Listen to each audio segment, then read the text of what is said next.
Hi again from Trade and Sell with Colin. Okay, what I want to talk about today is about blockchain. Now, originally, the concept of a blockchain originated in about 1200s, 1300s, somewhere around there, with the Catholic Church.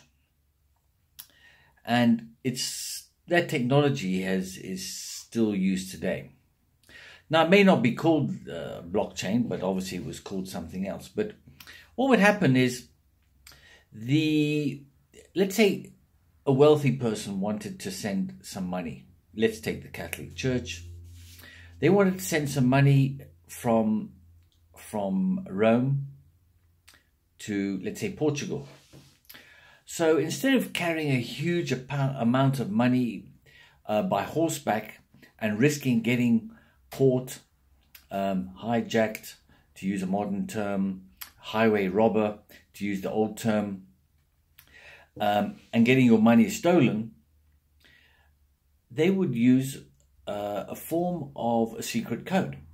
So whoever it is that wanted to send the money would take their money and they would go to a respected, trusted, how can I put it, not really a banker, but a person who would then take the money and for a fee would then put it through the system, and they would then write this up on a ledger and give a code to the person depositing the money, who would then give it to someone who'd get on a horseback or a boat, and they'd travel all the way across to, let's say, Portugal, as we were using the example.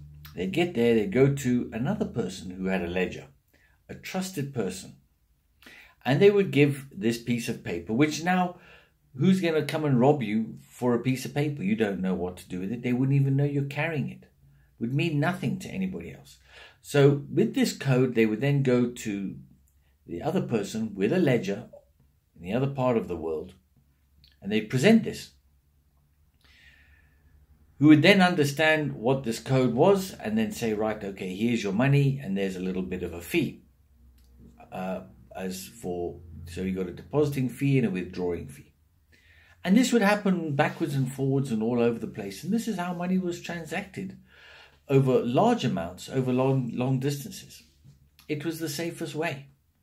And we have that technology now with computers. You buy your Bitcoin and the money goes, you would buy, let's say you buy Bitcoin with whatever currency you've got. That transaction would register on the blockchain network. The transactor would take a small fee, and that money that Bitcoin now is yours. It's now an electronic wallet. And if you want to, you can send that to anybody else. So let's say I'm now going to send this Bitcoin to Australia.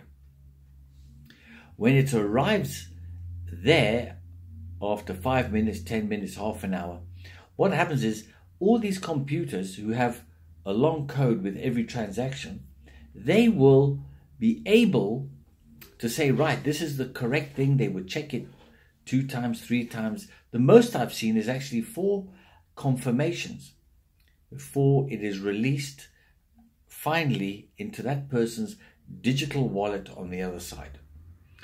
Really a fantastic system, and all the computers that are linked up to the blockchain network all will agree that this transaction has been done. It's really phenomenal. So that is really how it works. And to give you an example, there is a company, they're called Western Union.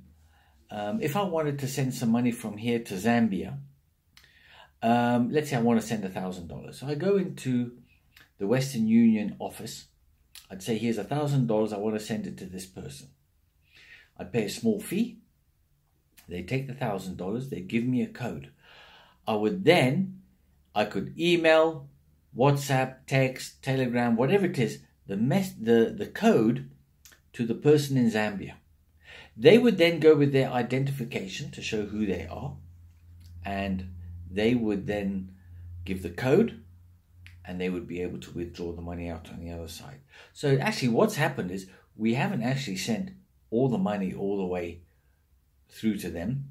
They have enough money that they can handle these large amounts at all of their offices.